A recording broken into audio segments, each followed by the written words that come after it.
Bon après-midi. Merci pour nous rejoindre au troisième panel d'aujourd'hui, les modifications législatives et droits de la famille. Il y aura des temps pour vos questions après la présentation. Et je vous présente nos conférencières. Premièrement, Régine Tremblay, elle est postgré. Elle est professeure adjointe à la Peter A. Allard School of Law à l'Université de la Colombie-Britannique. Elle détient une doctorale et une maîtrise en droit de l'Université de Toronto, ainsi qu'un double baccalauréat en droit civil et common law de l'Université McGill. Elle est membre du barreau du Québec. Elle est co-auteure du dictionnaire des droits privés et lexique bilingue, les familles. Ses recherches et enseignements touchent entre autres le droit de la famille, la médiation familiale et le droit et la reproduction. Deuxièmement, nous avons Renard Ramillard. Il détient un baccalauréat de l'Université de Saint-Boniface, un baccalauréat en droit de l'Université de Moncton, une maîtrise en administration publique de l'Université du Manitoba, ainsi qu'un diplôme d'études approfondies en sciences politiques et administratives de l'Université Panthéon-Assas.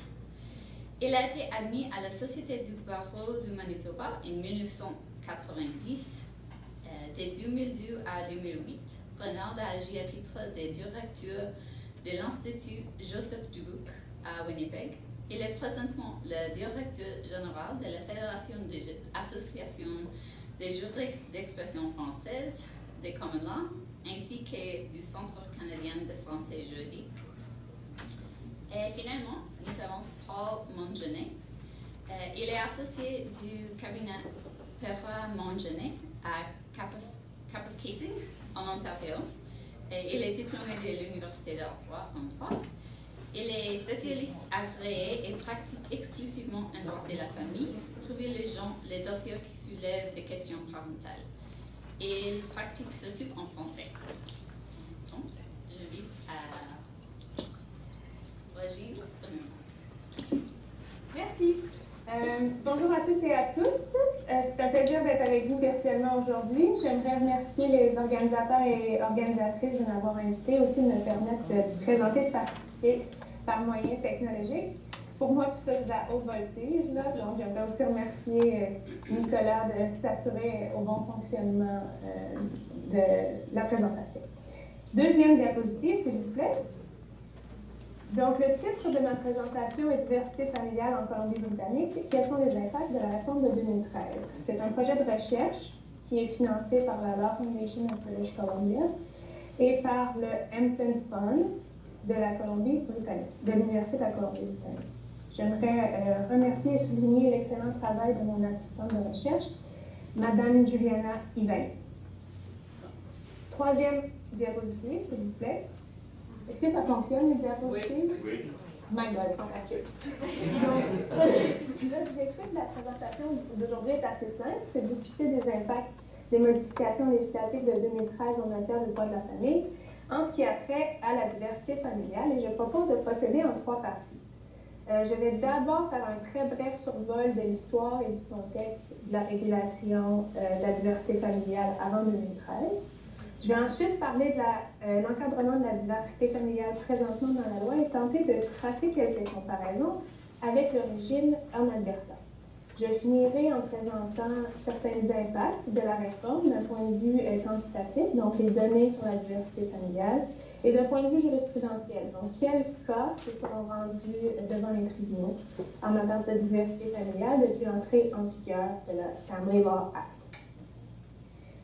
Avant de me lancer dans le vif du sujet, quatrième diapositive, s'il vous plaît, qu'est-ce que j'entends par la diversité familiale? Donc, pour les fins de cette présentation, la diversité familiale se concentrera sur les rapports parents-enfants. Et dans le terme diversité familiale, j'inclus plusieurs types de configurations familiales ou plusieurs manières de créer des familles qui ont longtemps été ignorées par la loi. On inclut donc des familles comme les familles pluriparentales, les familles de conjoints de même sexe, les familles ayant recours à la reproduction assistée et les familles ayant décidé, avant conception de l'enfant d'être un parent seul. Vous verrez que dans les données, il y a certaines limites. Donc, pour ce qui est de la reproduction assistée, les données qui sont colligées par l'état civil ne nous permettent pas vraiment d'identifier les couples de conjoints de sexe opposé ayant recours à la reproduction assistée. Et c'est difficile également, d'un point de vue statistique, d'établir quelles familles avaient l'intention d'être des parents seuls avant la conception de l'enfant versus les familles qui sont des familles avec seulement un parent pour des raisons fortuites ou à cause des aléas de la vie. Donc, c'est ce que j'entends par diversité familiale. Première partie, histoire et contexte. Avant 2013, la situation de l'encadrement des rapports parents-enfants en Colombie-Britannique était plutôt lacunaire et reposait sur quelques lois, notamment la Family Relations Act, la Vital Statistics Act et certains principes du droit commun, ainsi que la loi Law and Equity Act. Donc, le Family Relations Act était la loi principale en matière de droit de la famille. Et il n'y avait pas vraiment d'encadrement des relations parents-enfants, ne serait-ce que pour des fins d'obligation alimentaire. Donc, on retrouvait quelques règles dans la Family Relations Act pour identifier surtout les débiteurs alimentaires, des règles plutôt larges avec une finalité particulière. En 1988, des règles plus précises ont été ajoutées avec des présomptions de paternité et en 1996, des tests d'ADN de paternité ont été inclus dans la loi. Somme toute, un encadrement minimal. L'autre loi peut-être utile à souligner est le Law and Equity Act, qui est venu à partir du 17 avril 1985 statuer de l'égalité entre les enfants naturels et légitimes. Donc, on peut voir pour les gens des autres provinces que la Colombie-Britannique est un petit peu en retard sur l'égalité des enfants naturels et légitimes, mais on va les pardonner, il est un peu d'avance sur la multiparentalité. Donc, en fait, contexte, c'est le contexte que j'aimerais vous présenter pour aujourd'hui. Maintenant, la Colombie-Britannique a fait un gros processus de réforme. Je ne parle que d'une portion de la réforme des rapports parents-enfants. Mais je ne voudrais pas que vous soyez sous l'impression que c'est la seule chose que la Colombie-Britannique a révisée en 2013. L'entièreté de la réglementation en matière familiale a été revue, que ce soit la division des biens, que ce soit les concepts liés à la garde, à la violence familiale ou au mode alternatif de résolution de conflits. C'est juste pas là-dessus que je vais me concentrer. Si vous avez des questions, on pourra en parler lors de la période de questions. Lorsqu'il est question de diversité familiale et de loi, la Colombie-Britannique a maintenant la partie 3 de son Family Law Act qui est dédiée aux relations parents-enfants, parentage ou parentage. Cette partie inclut des règles détaillées et novatrices et je vais vous en présenter quelques-unes. Vous allez voir que la partie 3 vient créer un champ possible pour la diversité familiale. Donc, le régime général s'organise autour de principes généraux qui sont applicables à plusieurs scénarios ou plusieurs manières de créer sa famille. Les principes généraux se trouvent aux articles 20, 23 et 24, les principes principaux, je dirais. L'article 20 inclut des définitions qui sont plutôt importantes. Pensons à la définition de reproduction assistée, qui différera de la définition du Québec, par exemple. Donc, on entend par reproduction assistée tout ce qui n'est pas une relation sexuelle. D'autres définitions importantes, la définition de parent d'intention se trouvera à l'article 20, etc. L'article 23 vient préciser que pour toutes les fins de la loi en Colombie-Britannique, les parents sont les parents tels que déterminés par la partie 3.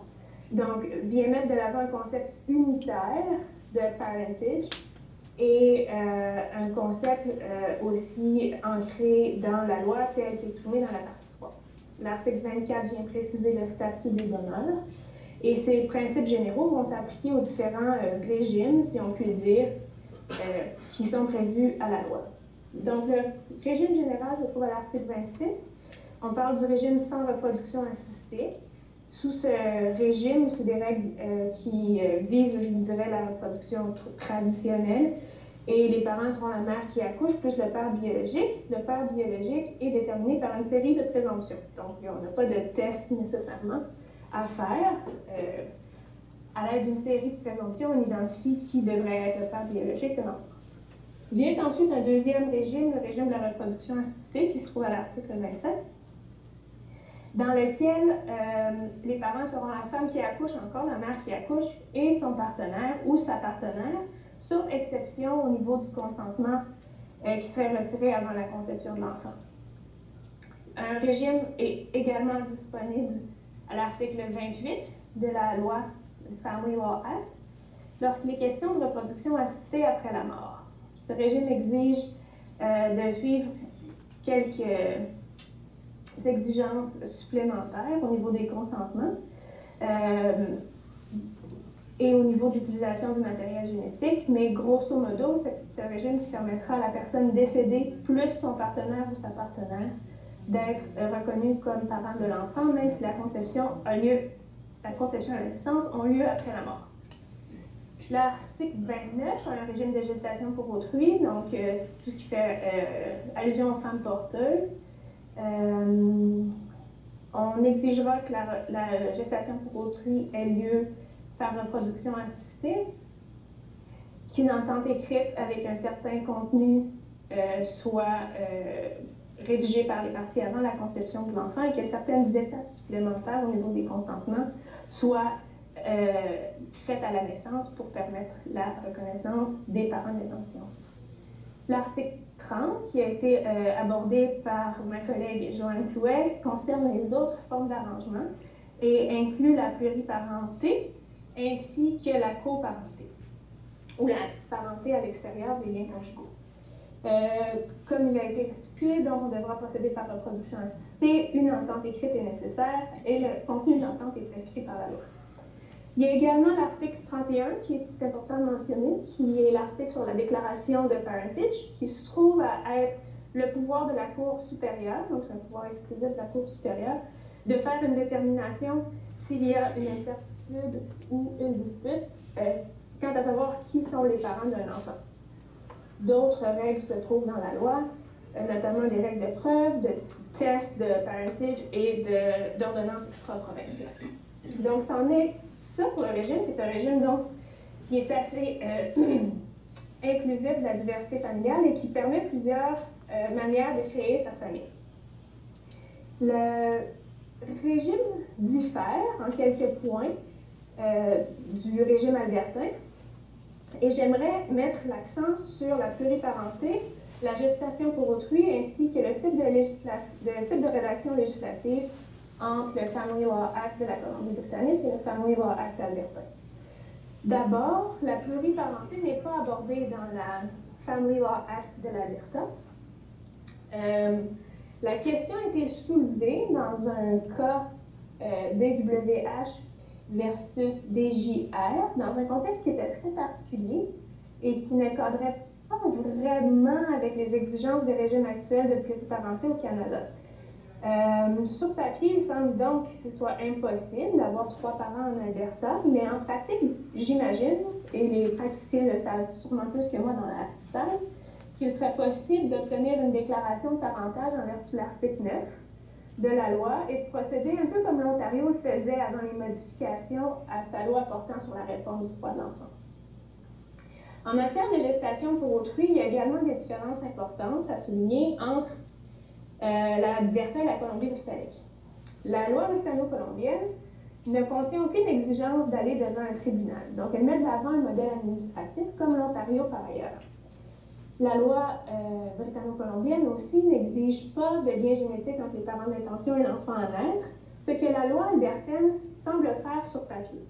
À la lumière de conversations avec des avocats en droit et reproduction en Alberta, on m'a dit cependant que dans les faits, c'était une exigence de la loi qui n'était pas nécessairement un obstacle au day-to-day ou dans la vie de tous les jours. Finalement, en fait de comparaison, le type de rédaction législative.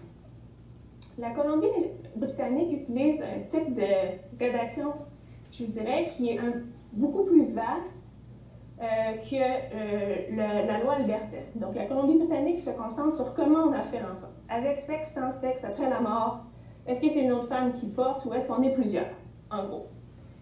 L'Alberta procède de la même manière, mais ajoute des scénarios. Donc, c'est un type de rédaction. Qu'est-ce que je veux dire par ajout des scénarios? Oui, comment on a fait l'enfant, mais qui a fourni quoi? Quel matériel génétique a été utilisé? Quels en sont les effets? Donc, c'est un type de rédaction législative qui est un petit peu plus dense et qui risque de devenir obsolète un petit peu plus rapidement.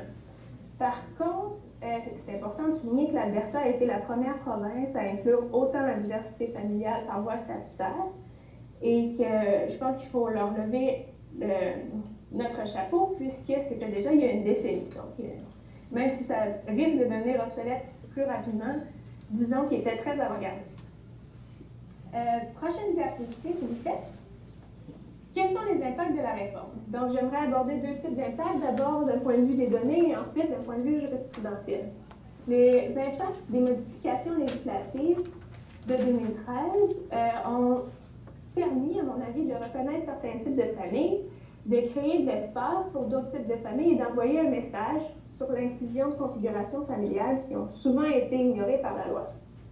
Dans les faits, par contre, comme vous pouvez le voir à l'écran, malgré cet espace qui est créé, ces situations demeurent des situations d'exception. De 2012 à 2017, très peu de parents ont décidé d'opter pour une configuration familiale de multiparentalité ou de pluriparentalité. Donc, on verra que depuis les changements législatifs de 2013, on a moins de 10 familles multiparentales dans la province. Le nombre de familles de parents seuls est assez stable et c'est impossible, sauf pour certaines données que je vous présenterai dans quelques instants, de savoir si c'est des parents seuls par choix ou si c'est des parents seuls à cause des aléas de la vie.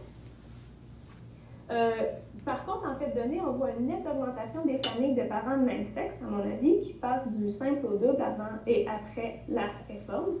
Donc, cette forme de configuration familiale semble bénéficier des modifications législatives qui ont eu lieu avec l'entrée en vigueur du Family Law Act en 2013. Prochaine diapositive, s'il vous plaît. Donc, vous voyez pas grand-chose sur cette diapositive-là, mais elle est nécessaire pour la suivante. La suivante se trouve avec un zoom-in de la portion supérieure. D'accord? Donc, la barre bleue, c'est les familles de parents hétérosexuels, telles qu'appelées par le Vital Statistics Act. Donc, c'est les catégories qu'eux utilisent. Pour les fins de ma présentation, je vais vous montrer une autre diapositive où on enlève la barre bleue, donc où on enlève les modèles familiaux traditionnels. Prochaine diapositive, s'il vous plaît. Donc, cette diapositive est le zoom-in en question. On voit donc les données présentées d'une autre manière. On voit donc que le niveau ou le nombre, pardon, de familles avec un seul parent est plutôt stable, qu'il y a une augmentation intéressante des familles de conjoints de sexe de même sexe et qu'il y a vraiment minimalement des familles pluriparentales ou multiparentales. Prochaine diapositive, s'il vous plaît.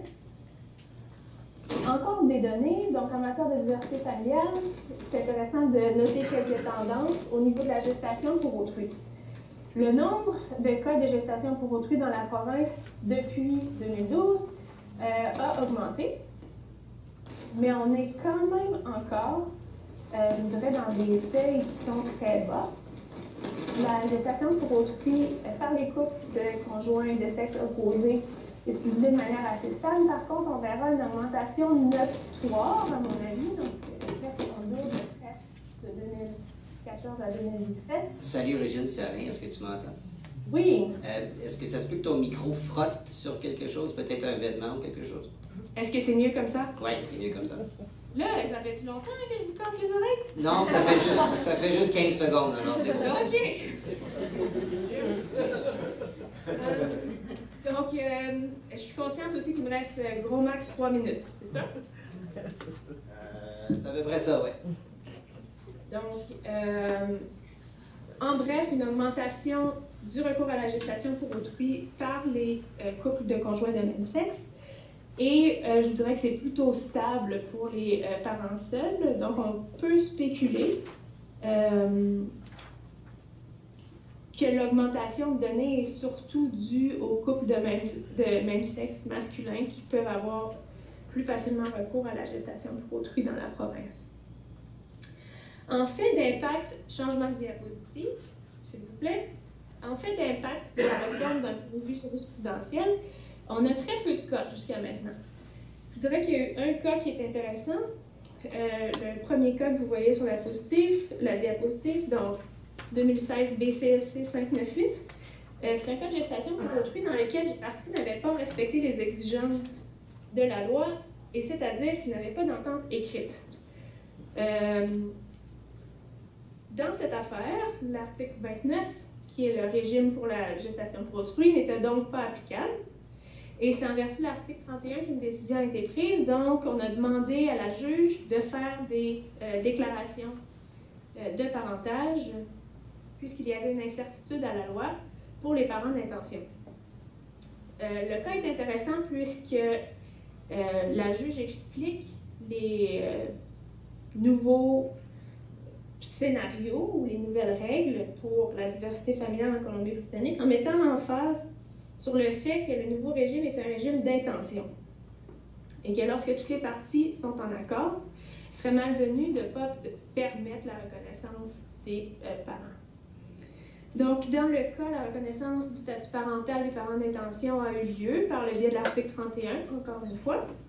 La seule personne avec un statut parental incertain était le mari de la femme porteuse, puisqu'il n'était pas représenté, donc on n'a pas voulu faire la détermination à son endroit. Les autres cas ne sont pas vraiment intéressants.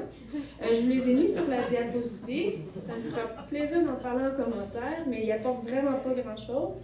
On a aussi des cas qui disent que c'est vraiment un beau régime, sauf que ça ne s'applique pas en l'espèce. Donc, je vais passer. Je ne pense pas que c'est très pertinent. Mais on peut en parler. Donc, j'aimerais conclure brièvement sur les impacts des modifications législatives. À mon avis, les modifications législatives sont venues faciliter la vie à un certain nombre de familles, mais n'ont pas vraisemblablement influencé les comportements ou ce qui se passe sur le terrain. Donc, le droit répond aux nouvelles configurations familiales, mais ne semble pas les dicter. L'impact paraît davantage symbolique. On vient inclure plus de gens dans les configurations familiales possibles, et c'est particulièrement bénéfique pour les familles avec des parents de même sexe. Autre aspect des impacts de la réforme, quels défis sont à prévoir? Les défis sont à prévoir quant aux non-exigences des respects de la non-exigence de la loi, non-respect des exigences de la loi, donc s'il n'y a pas d'entente écrite, si on ne procéderait pas par reproduction assistée, etc. Ou, comme Joanne l'a bien mentionné, s'il devait avoir plus de 3 parents. Les difficultés de preuve sont également à prévoir lorsque les cas tourneront au vinaigre, mais je crois que globalement, la réforme de 2013, lorsqu'il est question de rapport parent-enfant, est quand même un exemple de succès. Merci.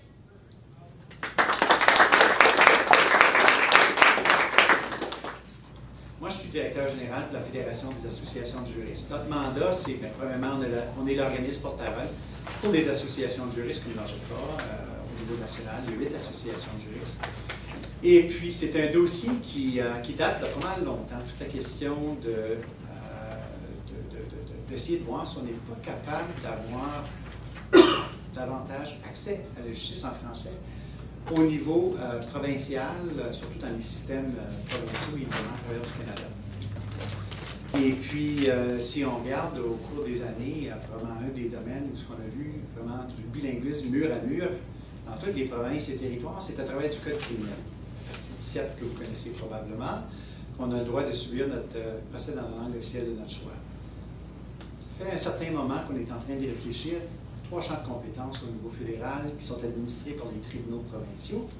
Et puis, on parle évidemment du Code criminel, c'est déjà fait. Ça permet d'avoir justement des procès dans la langue officielle de notre choix dans toutes les provinces et territoires depuis 1990 essentiellement. Puis après ça, il y a 2 autres champs de compétences au niveau fédéral qu'on a identifiées. On a dit, bon, bien, pourquoi que cette loi fédérale, c'est administré par des tribunaux provinciaux. Cependant, dans toutes les provinces et territoires, on n'est pas nécessairement capable d'avoir notre procès, notre service, peu importe ce que c'est, nos procédures ou quoi que ce soit en lien avec ce champ de compétences-là ou cette loi fédérale-là. Et puis le divorce avait été identifié. Troisième, c'est la question de la loi sur Lafayette. Alors ça, c'est l'histoire que je vais vous conter aujourd'hui du projet de loi C-78. Je vais commencer en douceur, un petit peu lentement. Quand que j'ai...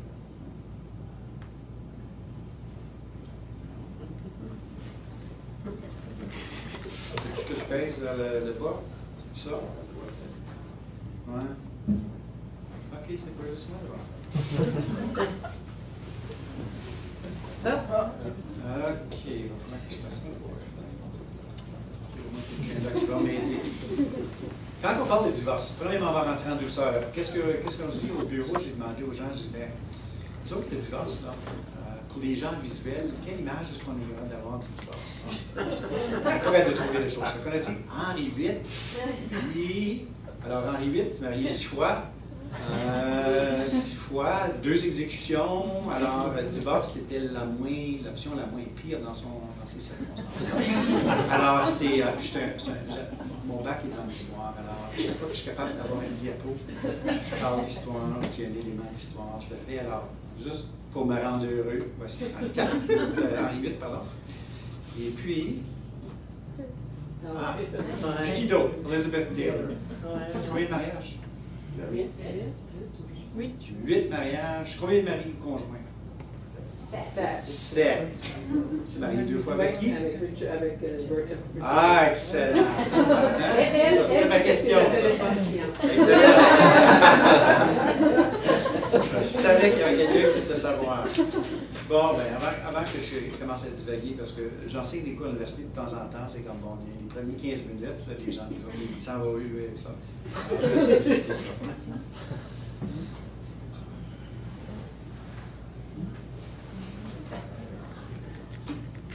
Bon. Pourquoi on a choisi le divorce? Je vous ai mentionné un petit peu question des compétences fédérales, si vous êtes capable de le lire en arrière. Il y a 3 champs de compétences. Le code criminel a été vraiment critique, si on veut, à travers du Canada, pour justement augmenter la capacité bilingue dans à peu près chacune des provinces et territoires.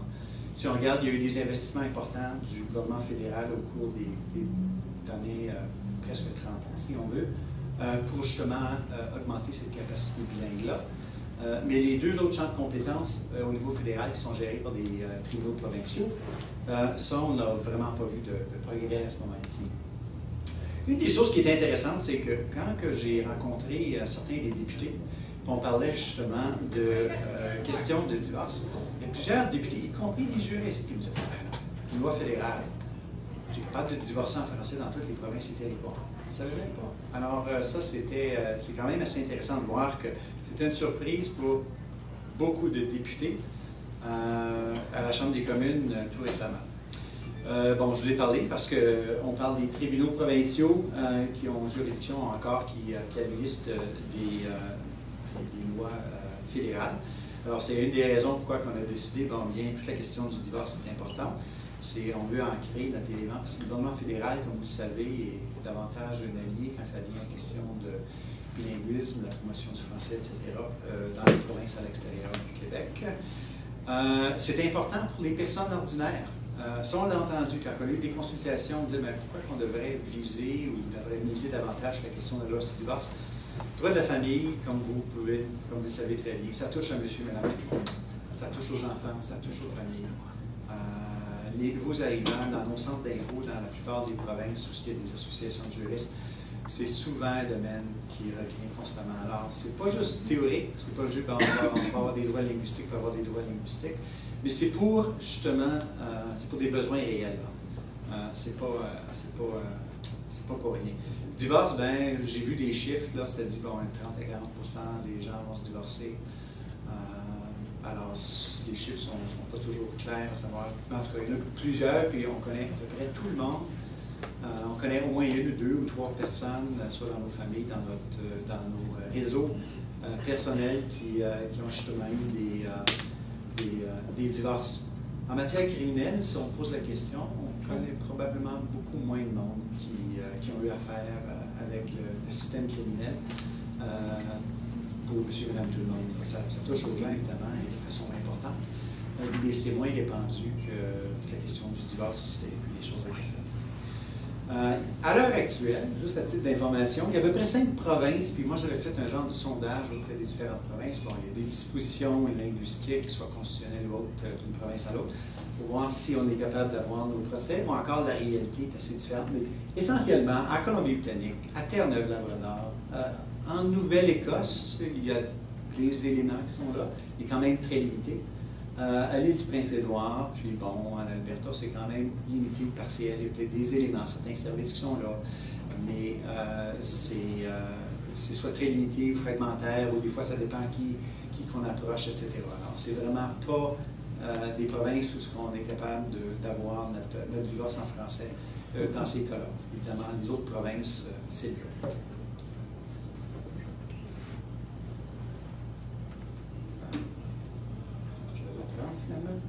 Alors, les nouvelles obligations linguistiques en matière de divorce, qu'est-ce qu'ils sont, ces obligations-là?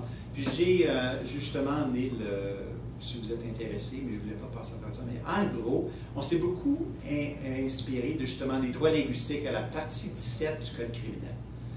Qu'est-ce qu'on dit essentiellement? C'est qu'on a le droit d'instruire toute instance de divorce en français, en anglais ou encore dans les deux langues, parce qu'évidemment, dans certains cas, ça va se faire dans les deux langues.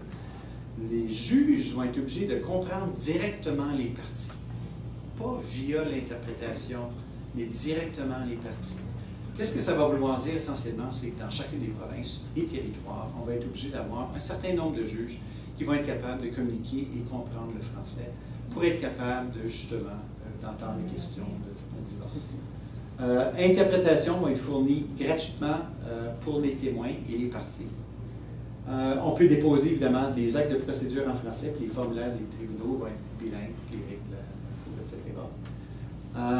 On a essayé, et puis, parce qu'on a essayé de voir dans nos présentations et dans les mémoires, si on ne pouvait pas d'une façon ou d'une autre essayer de voir s'il ne pouvait pas avoir un droit d'appel, au cours d'appel, en matière de divorce, puis évidemment en matière criminelle, que ça puisse se faire en français. Et ça, en dépit du fait que le libellé qu'on avait suggéré devant les comités parlementaires, ça, c'est sorti. C'est plus dans le projet de loi.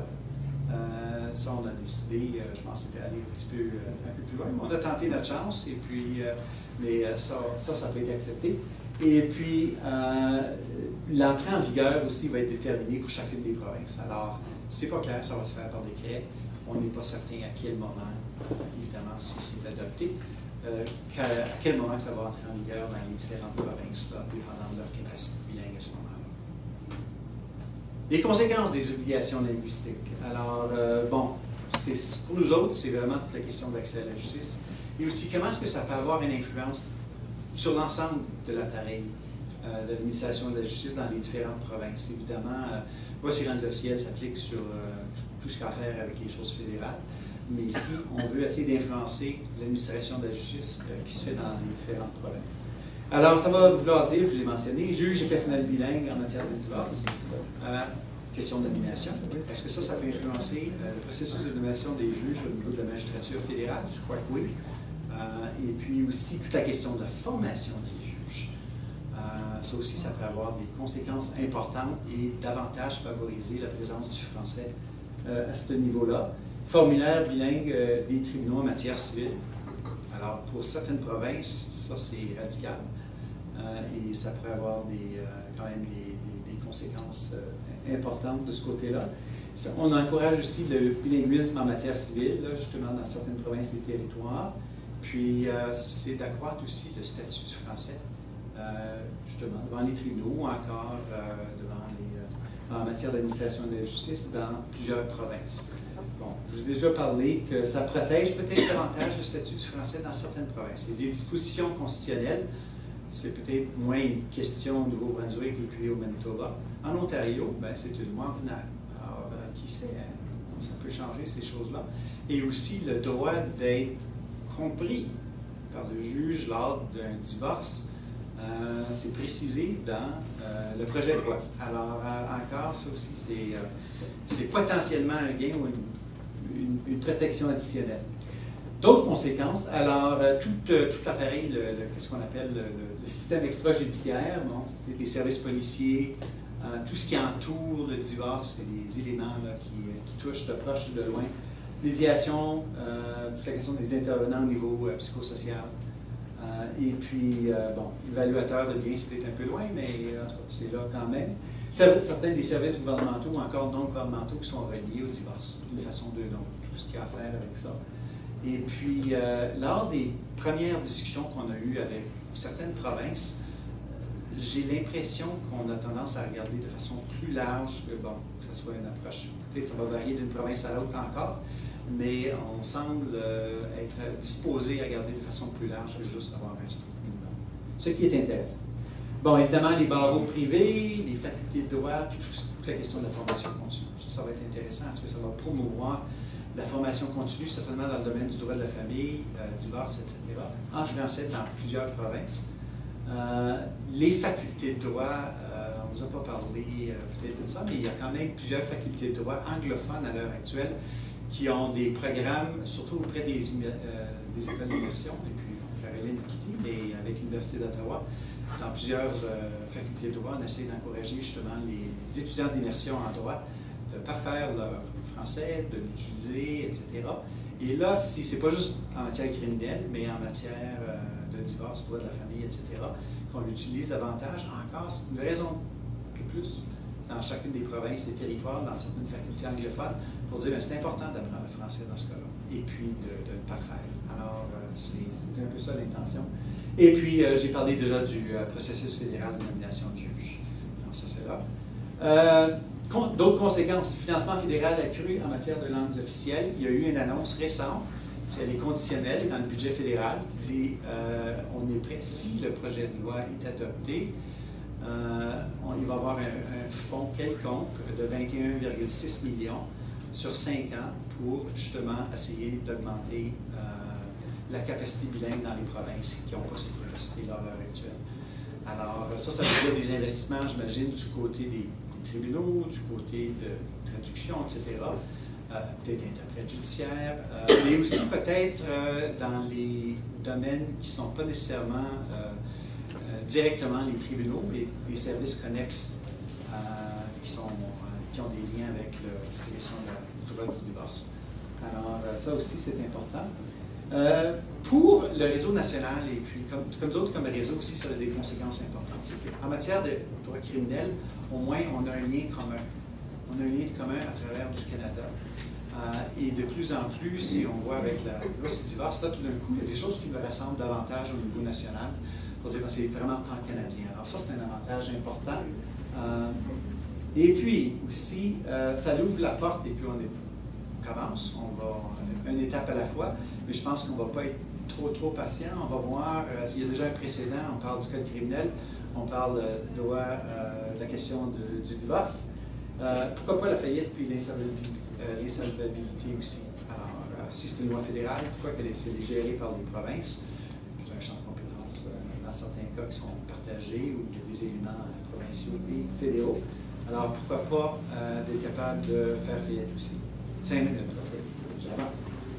Code de déontologie. Le code de déontologie à l'heure actuelle, ça dépend des droits linguistiques qui existent dans chacune des provinces. Alors, si on augmente les droits linguistiques dans toutes les provinces ou dans les provinces comme la Colombie-Britannique, Alberta, etc., ça va vouloir dire, ça va avoir des impacts indirectement sur le code de déontologie. Il y a déjà des obligations d'informer les clients par rapport à leurs droits linguistiques, questions de compétences, etc. Mais là, ça voudrait dire, dans des provinces qui n'ont pas ces obligations-là, maintenant, en matière familiale ou en matière de divorce, ça va être plus en application par rapport à ces nouveaux champs de compétences-là qui ont été obligés d'exercer en français. Prochaines étapes. Alors, bon, l'adoption du projet de loi, ce n'est pas fait encore. J'ai rendu l'étude en deuxième lecture. C'était adopté à l'unanimité à la Chambre des communes. Tous les partis c'est un consensus. C'était une modification qu'on a réussi à obtenir justement à la Chambre des communes, et parce que ce n'était pas initialement là, dans le projet de loi. Puis quand on a vu ça, on a dit c'est notre occasion. Puis pour une raison ou une autre, ça s'est fait rapidement. Moi, je parle du mois de juin l'année passée. Et vraiment, on a fait beaucoup de représentations. Et puis, rendu à l'automne, on a été capable, pour toutes sortes de raisons, il y a un contexte politique assez particulier, on a été capable d'obtenir justement le consensus de tous les partis pour justement ajouter ça au projet de loi. Date d'entrée en vigueur, ça, je vous ai déjà parlé de ça, c'était déterminé. Les critères à définir pour les 21 millions de dollars, ça, on va faire ça, on va essayer d'influencer justement où ce que les argents vont être dépensés. Ça, c'est du travail à faire, évidemment, si le projet de loi est adopté. On n'est pas certain aussi comment loin que certaines provinces sont prêtes à aller. On nous approche. Moi, j'ai déjà eu des communications avec certaines provinces. Il semble avoir une ouverture pour dire on commence à avoir besoin de formation, on va commencer à avoir besoin de ressources additionnelles. Alors, il y a un intérêt, je pense, assez important. Puis, il semble avoir une assez grande ouverture de la part des provinces aussi pour emboîter le pas, jusqu'à maintenant. Bon, les formations en droit de la famille, le français juridique, ça, je vous ai mentionné ça. Du côté criminel, il y a des formations avec des juges de nomination provinciale, avec des procureurs de la couronne qui se font au niveau pan-canadien, en Ontario, etc. Et là, qu'est-ce qu'on va voir? C'est que du côté famille, côté divorce, on va commencer à avoir ce genre de formation-là pour justement augmenter la capacité bilingue. Alors, ça va vouloir dire que pour les gens qui sont francophones, on va chercher des formateurs et des formatrices qui ont cette capacité-là. Je vais juste vous prévenir. Et puis, évidemment, il y a toute la question des acquis là, du droit criminel, ça fait qu'on bâtit sur quelque chose. Et puis, je suis certain que ça pourrait arriver qu'on va avoir des contestations futures pour essayer de clarifier ces droits-là à l'avenir. En conclusion, les modifications, comme je le dis, ont été beaucoup plus rapides qu'anticipées. C'était un peu inattendu. On pensait d'avoir beaucoup plus, on était obligé de faire beaucoup plus de démarchage. Mais direct, moi je pense que le temps était prêt pour ça. Et puis, c'est des changements significatifs. Importance de la demande. Alors, ça dépend beaucoup des personnes comme les juristes qui vont encourager ou informer leurs clients par rapport à la possibilité de procéder en français. Alors ça, c'est évidemment important si on met quelque chose en place, si la demande est là, est importante. Puis je pense que ça va avoir des conséquences sur les gouvernements, la magistrature, les communautés juridiques, les universités et collèges. C'est que les retombées sont quand même larges et vastes, comme je vous ai déjà mentionné. Et voilà, je pense que j'ai presque une minute, alors je termine là.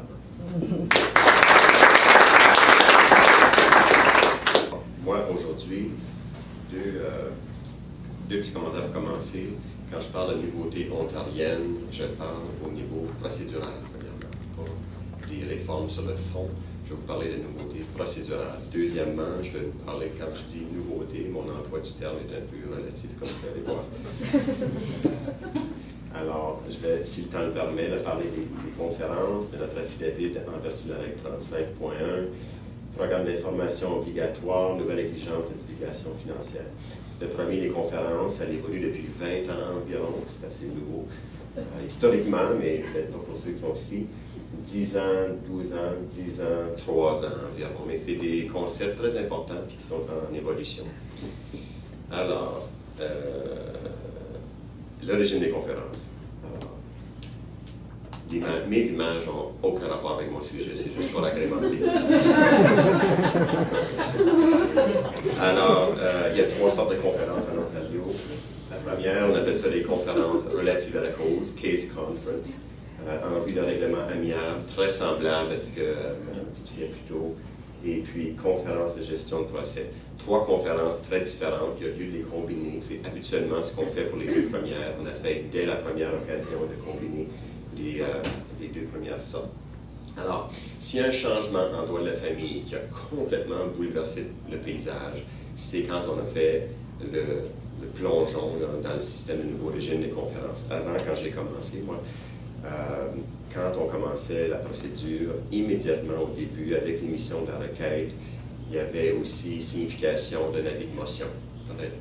C'était routinier. Alors, on demandait, par exemple, la garde temporaire. Dans ce temps-là, ça s'appelait la garde provisoire, les aliments provisoires. Et puis, il y avait un affidavit qui accompagnait l'avis de motion. L'affidavit disait des choses pas toujours très gentilles. L'autre côté répondait avec ses propres affidavits qui disaient des choses des fois un peu moins gentilles. Et puis, le bal était lancé. Et puis, vous pouvez voir que l'atmosphère était très toxique. Quand on se présentait à cette cour de motion-là, souvent les parties n'étaient pas présentes, pas possible de négocier. Les juges n'avaient aucun mandat de négocier non plus ou de guider les négociations. C'était des fois un début très violent même, si je peux utiliser cette expression. Alors, les conférences ont changé tout ça. Alors, premièrement, c'est obligatoire, concept clé. Alors, j'ai vu qu'en advertant, en préparant pour cette conférence ici, vous avez eu un projet pilote dernièrement de conférence qui était obligatoire. Je vous conseille absolument de continuer dans ce sens-là. C'est ça que ça prend. Il faut que ce soit obligatoire. Puis le mécanisme pour que ce soit obligatoire, c'est qu'on ne peut pas aller en cours de motion sans premièrement avoir passé par la conférence. Alors, il y a des exceptions, par exemple. Des cas de protection de l'enfance, des causes non contestées, et puis il y a certaines motions, là, la règle 14, paragraphe 14.6, où on peut passer à une motion directement sans la conférence en premier. Alors, ça prend au moins une conférence. Voilà. Alors, c'est ce que je viens de dire. Là. Il faut y avoir premièrement une conférence avant d'aller en cours de motion. L'exception, on dit qu'il faut que ce soit quelque chose d'urgent ou de grave difficulté. Mais quand on parle de urgent, en Ontario, le concept est très restrictif. Alors, par exemple, si maman s'embarque sur un avion pour déménager les enfants en Colombie-Britannique, ça c'est urgent. Mais si elle prévient le contact avec de papa avec les enfants pendant 1 mois et demi, ça c'est pas considéré urgent, go figure. Alors, ça veut dire qu'il y a lieu peut-être à améliorer ça, je vais en parler tout à l'heure. J'ai vu qu'au Manitoba, c'est semblable. Il faut qu'il s'agisse d'un déménagement en dehors du Manitoba pour que ça soit considéré dans des circonstances semblables. Alors, bon, la clé, alors, c'est 2 changements. Un changement dans l'atmosphère. Alors, vous savez un peu, c'est un peu comme la télévision, quand on arrive en cours d'émotion, les avocats sont en toge, les juges sont assis en haut. C'est très intimidant, les gens sont tendus, tout ça. Non, j'ai sauté un diapo, excusez. Alors, je voulais mentionner auparavant que dans les conférences, on peut, par exemple, obtenir des ordonnances, mais juste des ordonnances sur consentement par rapport à la divulgation. Alors, papa ne veut pas donner, je sais pas moi, les états financiers de sa compagnie, on peut l'obliger à le faire. On peut, par exemple, demander l'implication de notre bureau de l'avocat des enfants. On peut obtenir des ordonnances procédurales, mais on ne peut pas obtenir, par exemple, une pension alimentaire ou une ordonnance de garde, quelque chose comme ça sur le fond. Alors, bon, ça c'est la prochaine chose, j'y arrive tantôt. Donc, qu'est-ce que ça a changé, les conférences? Premièrement, j'allais dire sur l'atmosphère. Qu'est-ce qui arrive, c'est que dans une situation de conférence, il y a beaucoup moins de tension. Pourquoi? Bien, les avocats ne sont pas en toge. Tout le monde est assis à la même table dans une petite salle de conférence. Chez nous, à Cochrane, on est à Cochrane en Ontario aussi, c'est une petite salle de conférence dans le sous-sol du palais de justice, broche à foin un peu. Et puis, tout le monde est assis au même niveau. Le juge, il est à portée de main, on peut le toucher. Ça ne fait pas souvent.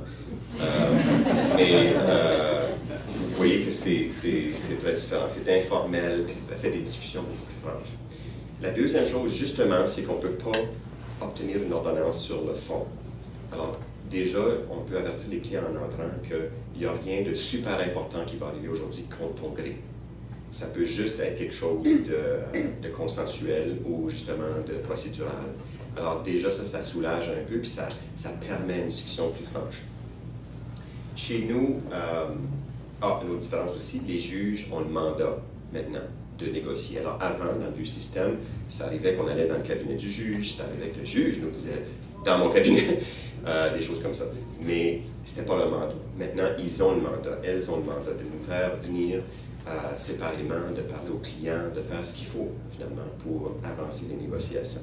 Ils vont nous dire, par exemple, bon, notre temps est écoulé, mais je veux que vous restiez négocier. où les discussions vont se poursuivre. On va fixer une conférence téléphonique dans une semaine, puis on va continuer la conférence. Parce que, vous l'avez vu tout à l'heure, la motion n'est pas permise avant que la conférence prenne fin. Et c'est le juge qui décide quand la conférence prend fin. Alors, c'est un outil très efficace. Il nous alloue à peu près 45 minutes pour les conférences. Alors, je vous ai dit tout à l'heure, moi-même, j'étais douteux au début.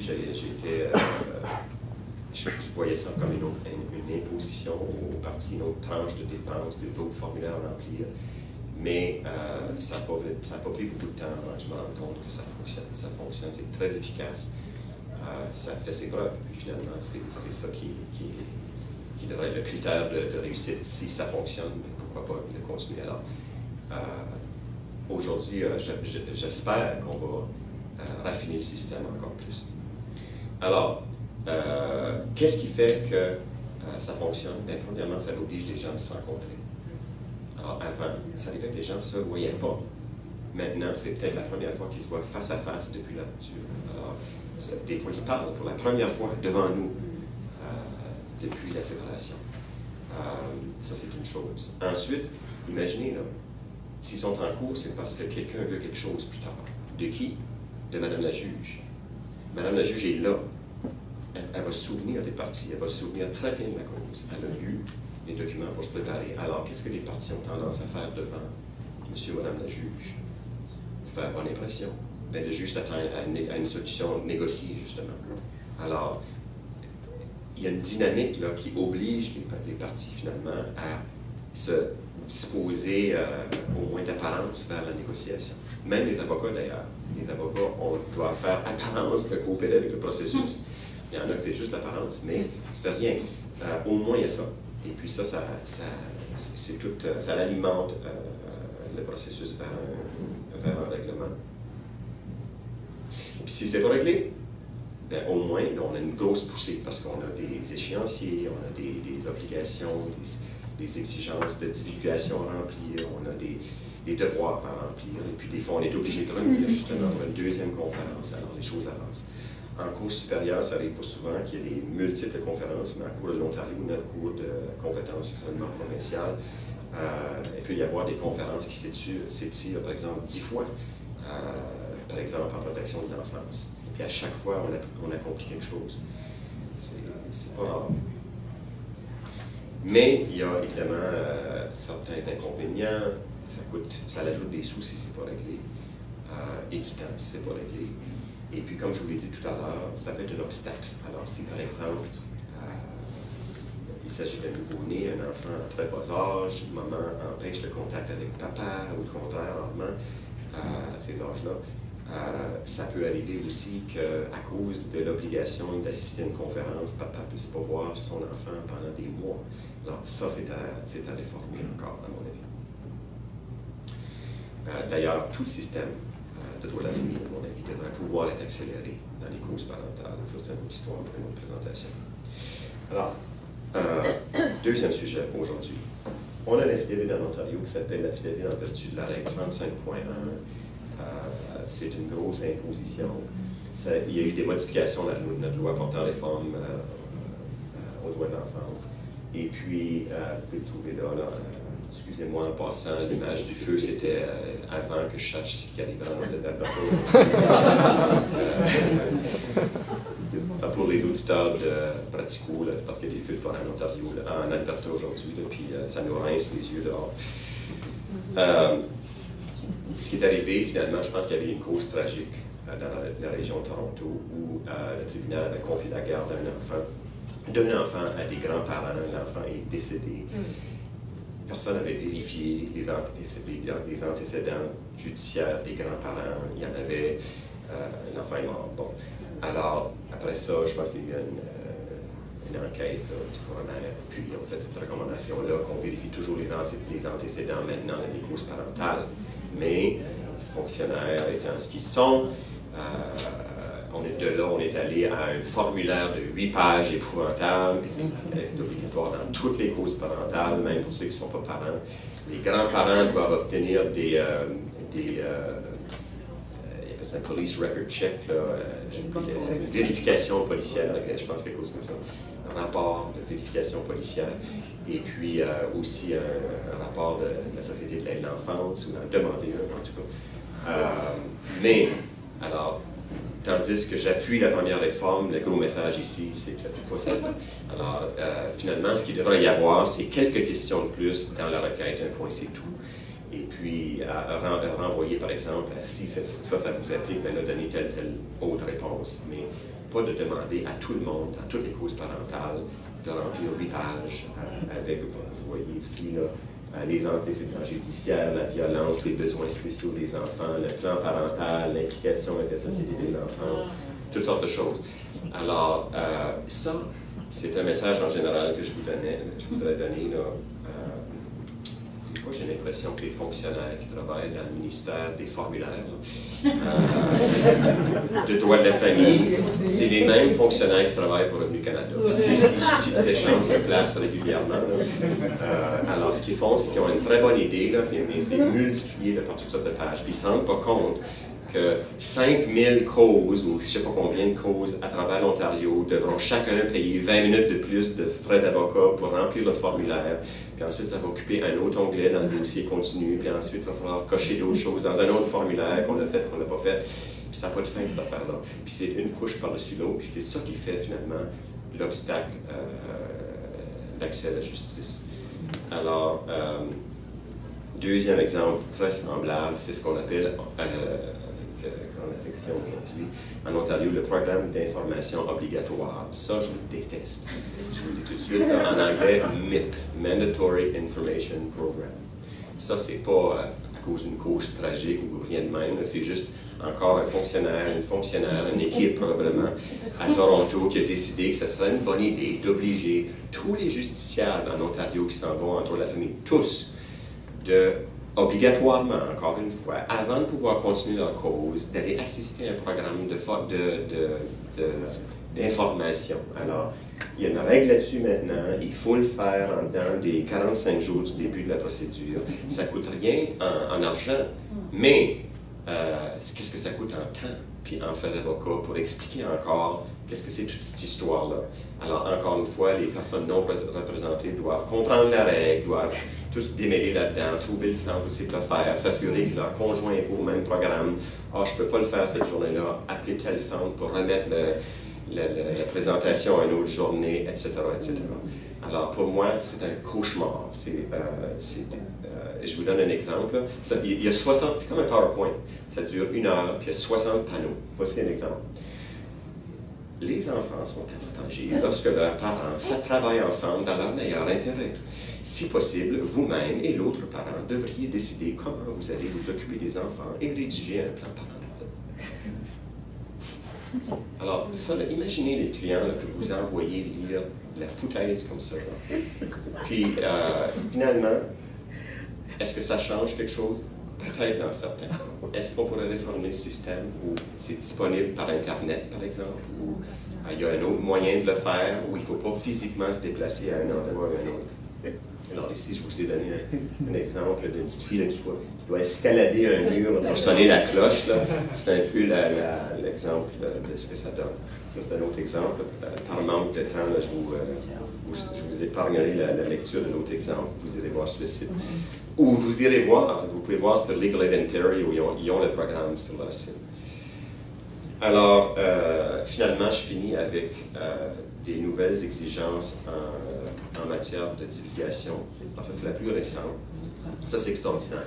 Alors, finalement, ce qui arrivait en Ontario, comme ici, je suppose, c'est qu'on étirait pendant longtemps la divulgation des documents qui étaient nécessaires pour déterminer la division des biens. Ça pouvait prendre des années. Des avocats, des fois, prenaient jusqu'au procès pour donner l'évaluation du régime de retraite ou de ci ou de ça, de la voiture, de la maison, de je ne sais pas trop quoi. Maintenant, il faut le faire au début de la procédure, plutôt. Alors, par exemple, là, il y a 30 jours pour donner un état financier. Il y a un autre 30 jours pour donner le relevé du compte bancaire, puis du REER, et puis de toutes les autres choses. Puis aussi, Il y a tout un régime maintenant, ça c'est quelque chose qui devrait vous intéresser en Alberta, dans l'Ouest en général, si vous ne l'avez pas déjà. En Ontario, on a réformé le régime de division de pension. Il y a moyen maintenant de faire diviser la pension de l'autre, le régime de retraite, à la source, de sorte qu'un montant d'argent est transféré là, à un régime de pension de l'autre conjoint physiquement. Alors ça divise exactement le plan de pension, c'est merveilleux. Mais l'évaluation, les étapes pour faire ça, avant prenait des années, maintenant on est obligé de le faire au début. Alors ça, c'est toujours quelque chose de bon. C'est encore pas dans notre culture, dans nos habitudes, mais ça s'en vient et puis ça produit un résultat plus efficace pour les clients. Alors, c'est à peu près ça que je voulais vous dire. Je vais finir peut-être juste en vous disant que ça me réjouit absolument d'être ici en Alberta puis d'avoir une session comme ça en français. C'est comme manger du bonbon pour moi. Je vous encourage absolument à continuer. Quand on parle en ontarien puis québécois, des fois, je me vante comme ontarien, qu'on est dans les tranchées en Ontario, là, batailler pour les droits linguistiques. Mais ici, vraiment, là, vous êtes au-delà des tranchées. C'est comme les avant-postes. Oui. Alors, continuez, c'est merveilleux. Faites-le, la meilleure chose, je pense, pour avancer les droits. C'est pas juste d'en parler comme ça dans les conférences, mais c'est de revenir dans le bureau puis de faire le divorce en français. Ça va bouleverser le bureau du greffe de façon épouvantable. Ils vont vous appeler, qu'est-ce que c'est ça? Mais à petit feu, là, c'est ça, à petit feu. C'est ça qui fait vraiment le progrès dans les droits linguistiques, puis aussi dans des résultats pour les clients, vraiment, véritablement. Je remercie aussi Alain et Platico, puis les milliers de spectateurs de Platico qui ont acheté la vidéo aujourd'hui. Bonne journée.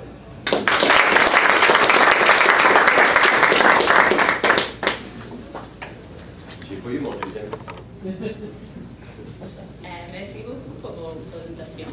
Il y a des questions de l'audience.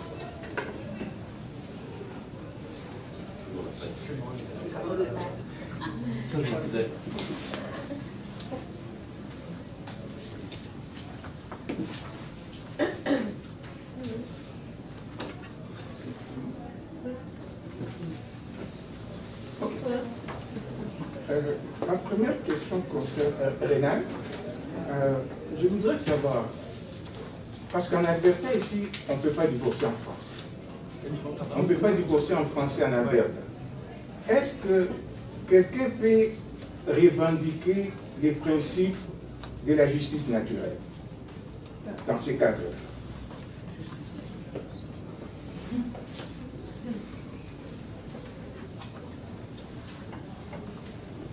Vous avez une bien meilleure chance, si c'est dans la loi sur le divorce, que vous êtes capable de vous divorcer en français et en anglais dans toutes les provinces et territoires. Alors, moi, je pense que c'est ça la planche de salut, c'est la voie à privilégier. Et c'est pour ça qu'on voulait le faire. Parce que dans plusieurs provinces, à l'heure actuelle, comme j'ai mentionné, même si un couple est francophone se représente eux-mêmes unilingue et qu'on demande le divorce en vertu de loi fédérale, on ne peut pas le faire en français. Je pense à la Colombie-Britannique, alors c'est paradoxal. Et c'est pour ça qu'on voulait avoir des modifications législatives comme celles qui ont été proposées dans le projet de loi C-78.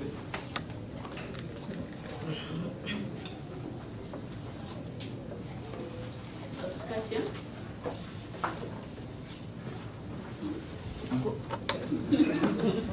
Pour Paul, vous avez tantôt parlé de saisie-arrêt pour les gens qui font des... Est-ce que ça peut s'appliquer à quelqu'un qui est en retraite, par exemple? J'ai parlé de quoi? De saisie-arrêt? Oui. Des sommes fédérales, par exemple. Non, c'était pas moi, ça. Moi, je n'ai pas parlé de saisie-arrêt. On a en Ontario, on appelle ça le Bureau des obligations familiales, qui peut saisir des argents pour satisfaire une application. Pour transférer dans les comptes de l'autre conjoint. Oui. Oui, c'est ça. Est-ce que ça peut s'appliquer à quelqu'un? Oui. Ça, c'est pour quelqu'un qui est déjà, qui reçoit déjà des allocations, des pensions au Canada. C'est vaste. Il y a ce bureau-là a des pouvoirs incroyables en Ontario.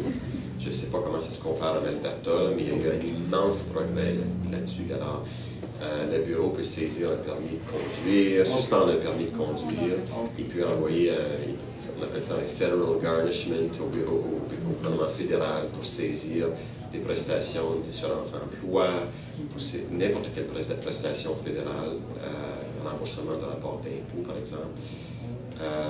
Il peut saisir le compte, le chèque de paie, premièrement. Et puis certaines prestations de retraite, mais pas toutes. Puis il y a des limites aussi. Ça ne peut pas dépasser tel pourcentage de telle sorte de prestation. Ça devient compliqué. Mais c'est devenu un monstre efficace, par exemple, celui-là, c'est de bureaucratique en Ontario. En anglais, c'est le FRO, Family Responsibility Office. Et qu'est-ce qui arrive si quelqu'un, parce que j'en connais dans ma communauté, il y a des gens qui sont victimes de cela, qui sont divorcés et tout, le monsieur décide carrément de quitter le Canada. Qu'est-ce qui arrive? Bon, ça c'est une catastrophe. Si vous représentez la madame, puis monsieur quitte le pays, premièrement, il faudrait agir avant que ça arrive, autant que possible. Puis il y a toutes sortes de moyens à prendre si on a ouï dire que monsieur va prendre la clé des champs. Si on n'a pas de préavis, puis il part, il faudrait garrocher devant le tribunal le plus vite possible, geler des avoirs. Vous avez vu tout à l'heure dans les conférences ce qu'on appelle une ordonnance de préservation, geler des comptes de banque, puis des choses comme ça à faire. Alors si monsieur, par exemple, est propriétaire d'une maison, c'est difficile de vendre une maison sans que l'autre conjoint le sache. Mais un conjoint qui a un avoir très liquide qui part avec, là, il y a certains États qui ont des arrangements réciproques avec le Canada, mais bonne chance. Vous allez apprendre à vous frustrer. C'est très rare. Très, très rare. Bon, puisqu'il est 5h10, on va clore la session d'aujourd'hui. Il y a aussi l'Assemblée générale annuelle de la GEFA qui va avoir lieu dans cette salle tout de suite. Alors, on va leur céder la place. Alors, merci beaucoup aux 9 conférenciers et conférencières à travers le pays qui ont participé à la formation d'aujourd'hui. Merci aux 2 étudiantes modératrices aussi qui ont accepté de modérer les 2 des panels aujourd'hui. Merci beaucoup pour votre participation. Merci à vous tous de vous être inscrits à cette formation aujourd'hui. J'espère que ça a été bénéfique pour votre pratique. J'espère que vous en avez appris. On a parlé un peu de droit albertain, mais de droit québécois, puis de droit ontarien, puis de droit de la Colombie-Britannique. Puis des fois, je pense que ça vaut la peine d'aller voir ce qui se passe ailleurs pour comparer, puis se dire, il y a des choses qui fonctionnent bien chez nous, puis il y a des choses qu'on pourrait améliorer aussi. Alors, j'espère que ça a été très utile pour vous et pertinent pour vos pratiques.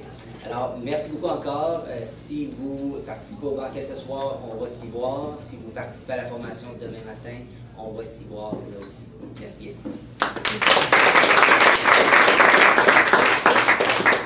Et merci Régine. Merci à vous.